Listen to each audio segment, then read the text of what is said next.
Bismillahirrahmanirrahim. Dear students, today we will discuss our next chapter, chapter number 2, that is thermal analysis or thermal analytical techniques.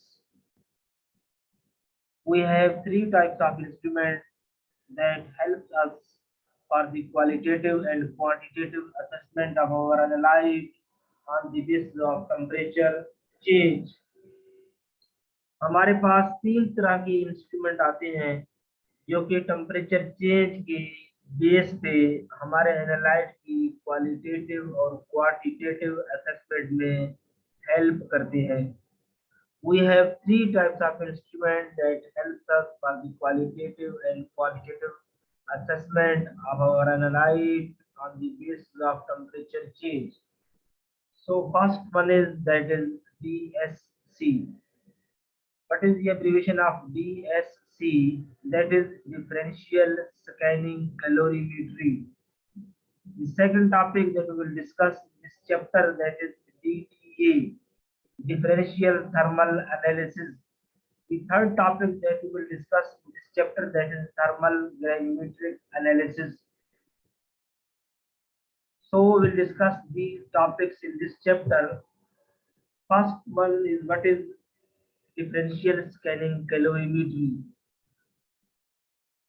What is its definition? Thermoanalytical technique for the qualitative and quantitative assessment of our analyte on the basis of heat provision and heat withdrawal with compensation of both pans. In differential scanning calorimetry, we will take two pans. In one pan, we have sample and is called sample pan, and the other pan is our reference pan. When there will be a reaction in the sample, then due to reaction, heat will be either absorbed by the sample or withdrawn or evolved by the sample. The reaction will be either endothermic or the reaction will be either exothermic. Differential scanning calorimetry में हम दो pan लेते हैं. एक में हमारे पास sample होता है और एक हमारा रेफरेंस पैन होता है. अब इन दोनों पैन में जो है हम सैंपल की टेम्परेचर को, सैंपल में जब रिएक्शन होता है तो उस रिएक्शन की वजह से या तो हीट विथड्रॉ होती है या तो हीट एब्जॉर्ब होती है. यानी या तो रिएक्शन एक्सोथर्मिक होता है या तो रिएक्शन एंडोथर्मिक होता है. Now what is our goal? Our goal is that we have to maintain the temperature of both pans, means sample pan and reference pan. Now in our sample pan, due to sample, either sample pan temperature is increased or sample pan temperature will be decreased. So now we have to compensate this temperature of the sample pan with that the temperature of the reference pan. Due to incorporating or inserting sample into the sample pan, if temperature of the sample pan is decreased, then we will provide heat to the sample pan so that it will match the temperature of the reference pan. तो हमारा गोल क्या होता है? हमारा गोल ये है कि अब हम इन दो पैन्स को, जो रेफरेंस पैन होता है और जो सैंपल पैन होता है, इन दोनों पैन्स के टेम्परेचर को हमने मेंटेन रखना होता है. अब हमारे सैंपल पैन में सैंपल की वजह से या तो सैंपल पैन का टेम्परेचर ज्यादा हो जाता है या सैंपल पैन का टेम्परेचर कम हो जाता है. Now we have to compensate this temperature of the sample pan with that the temperature of the reference pan. If the temperature of sample pan is increased due to the sample, then we will withdraw the heat of the sample pan so that temperature of sample pan will be compensate with the temperature of the reference pan. We will compensate temperature of both pans. Sample डालने से उस sample pan का temperature कम हो गया है तो हम उसको हीट क्या करेंगे, प्रोवाइड करेंगे ताकि वो उस रेफरेंस पैन के टेम्परेचर को मैच कर दे. अगर हमारे सैंपल पेन का टेम्परेचर सैंपल की वजह से ज्यादा हो गया है तो हम उससे हीट विथड्रा करेंगे, क्या करेंगे, विथड्रा करेंगे, ताकि उस सैंपल पेन का टेम्परेचर रेफरेंस पेन की टेम्परेचर के साथ कंपनसेट कर जाए।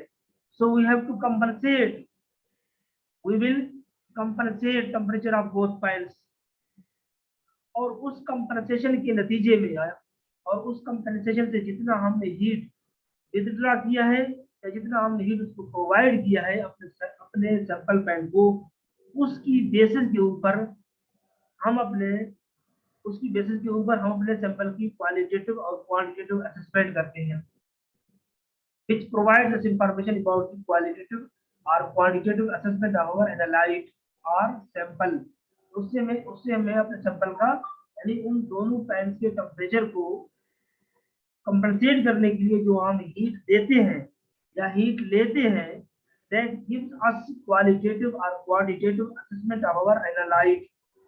उससे हमें अपने सैंपल के नेचर के बारे में यानी उसकी क्वालिटी के बारे में, नेचर और quality of our analyte.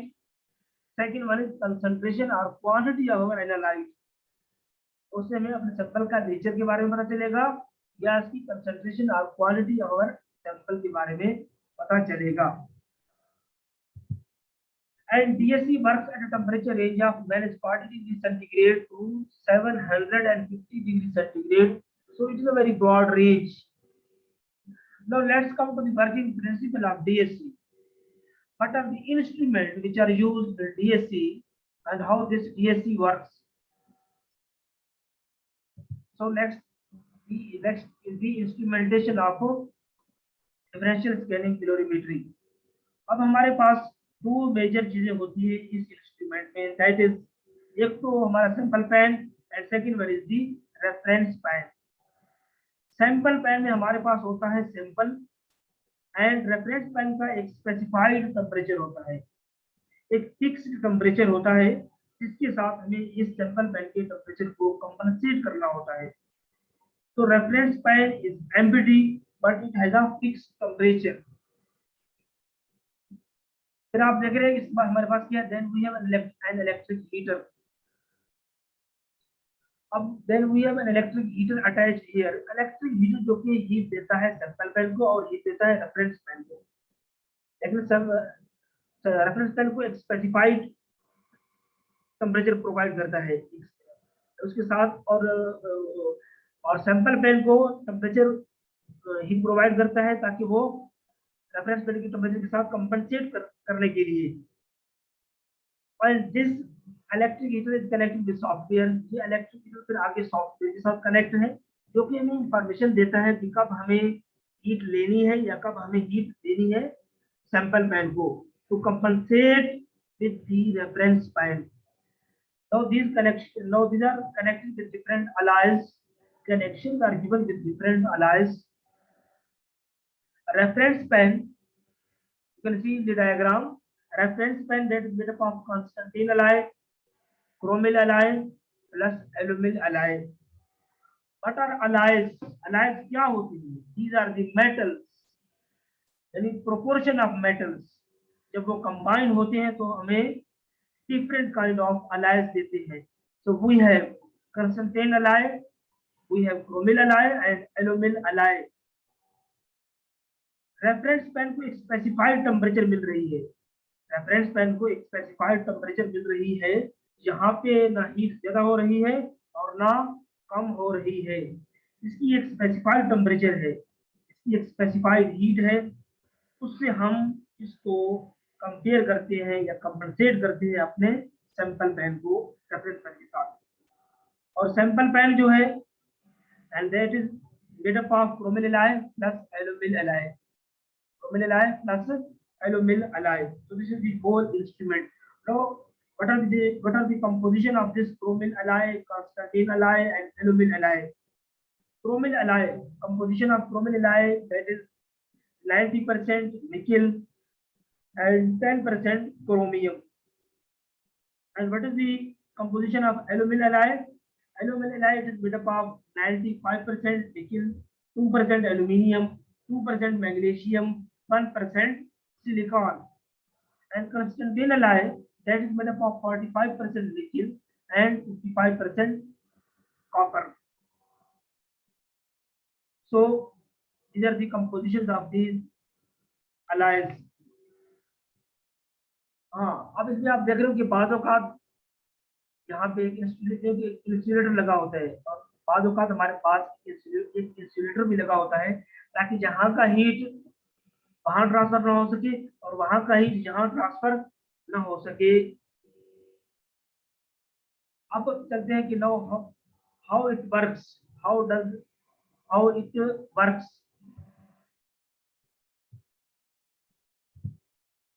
How it works, ये कैसे काम करता है। सपोज हमारे पास सैंपल पैन है, हमने टेम्परेचर मेंटेन करना है 50 degree centigrade, but when we incorporate the sample into the sample pan, the temperature of sample pan will decrease. The temperature of sample pan will decrease. It will decrease from 50 degree centigrade to 45 degree centigrade. अब suppose temperature हमारा कम हो जाता है, तो temperature कम होने का क्या मतलब, तो व्हाट डज दिस इंडिकेट, इसका मतलब ये है कि सैंपल ने एनवायरनमेंट से हीट एब्जॉर्ब कर लिया है। The reaction is endothermic. Now what will happen, अब क्या होगा, we will have to compensate this to the temperature of the reference pan. अब हमें इस 45 डिग्री सेंटीग्रेड को वापस 50 डिग्री सेंटीग्रेड तक पहुंचाना है। तो क्या होगा, सॉफ्टवेयर इंफॉर्मेशन देगा इलेक्ट्रिक हीटर को, जिसको 5 डिग्री सेंटीग्रेड की जरूरत है 50 डिग्री सेंटीग्रेड तक पहुंचने के लिए। तो फिर क्या होगा, तो इलेक्ट्रिक हीटर जो है, so electric heater will give 5 degree centigrade heat to this sample pan and now again temperature of both pan will be compensated.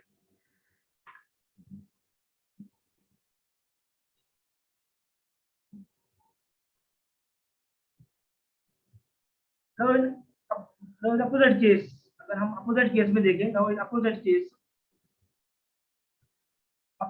में when we insert the sample into the sample pan, due to the insertion of sample, the temperature of sample pan increased from 15 degree centigrade to 55 degree centigrade। तो जब हम sample pan में sample को insert करते हैं, तो sample insertion की वजह से क्या होता है, हमारे सैंपल पैन का टेम्परेचर जो है वो इंक्रीज हो जाता है।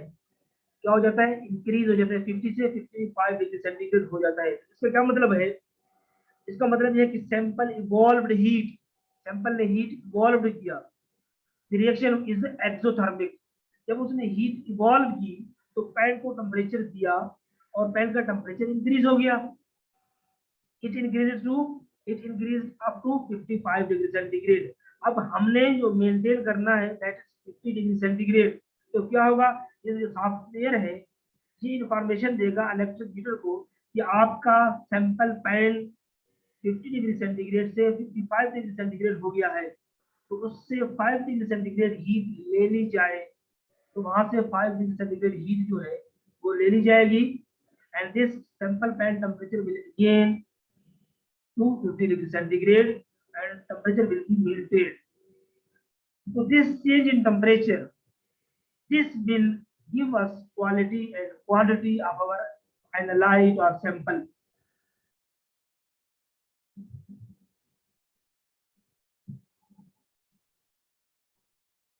अब हम इसके साथ हमारे ग्राफ कौन से बनेंगे, रिएक्शन एक्सोथर्मिक और एंडोथर्मिक।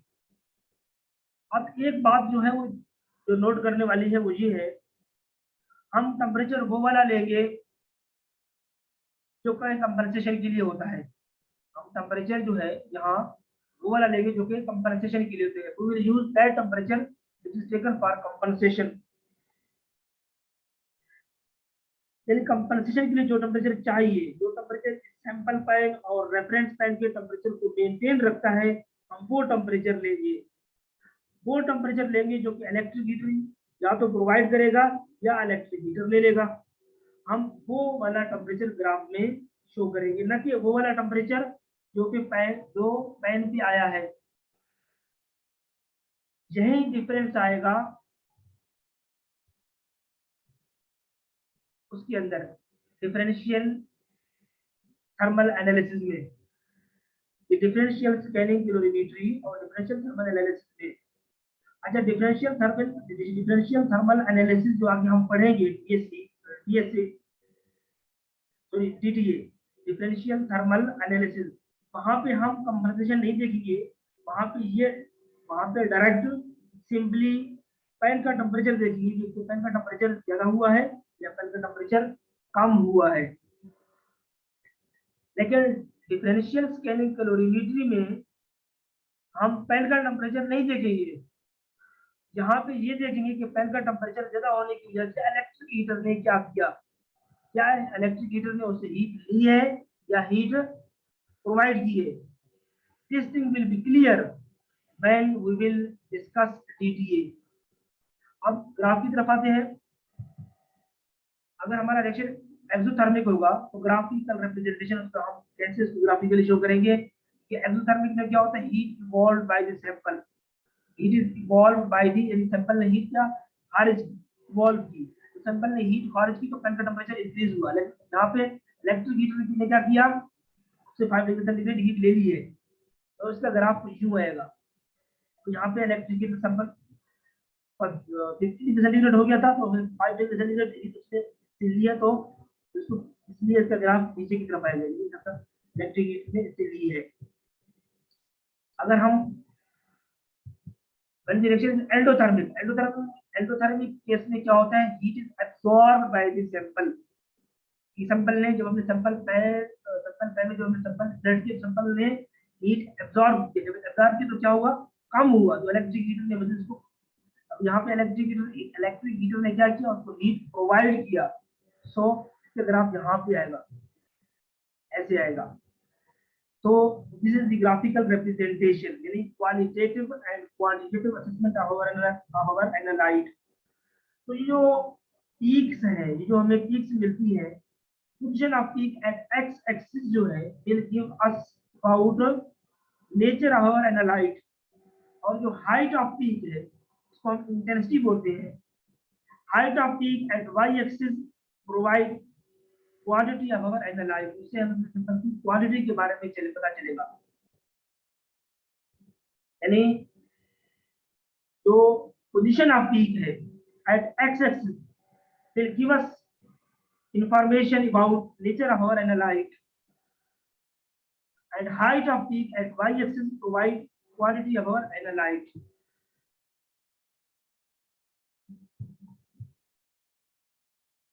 हाँ, टाइप्स ऑफ डीएसई जो मैं ऑलरेडी बता चुका हूँ कि 2 टाइप्स हैं। There are 2 types of differential scanning calorimetry. One is heat flux DSC. Whenever insulator is used, then it's called heat flux DSC. अगर जब हम insulator का इस्तेमाल ना हो, then it is called power compensated DSC. Now what are the applications of DSC? Qualitative and quantitative assessment of our sample are analyzed. Position of peak at x-axis will give us information about nature of our analyte. Height of peak at y-axis provides information about the quantity of our analyte. Height of peak, this one is nature of x-axis के ऊपर nature के बारे में, और intensity होगी that gives us information about the concentration or quantity of our analyte.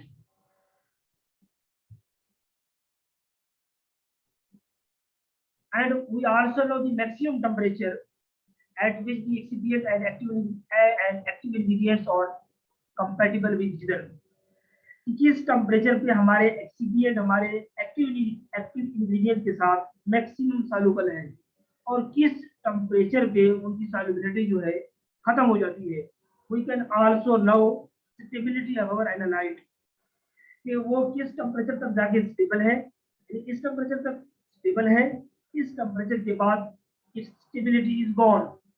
इस temperature तक जो स्टेबल है, इस टेम्परेचर के बाद अगर हम उसकी टेम्परेचर इंक्रीज करेंगे तो उसके एक्टिव इंग्रेडिएंट और एक्सिपिएंट एक दूसरे से अलग हो जाएंगे, जुदा हो जाएंगे, तो वो हमें टेम्परेचर रेंज का भी पता लग सकता है। So all these are the applications of differential scaling calorimetry.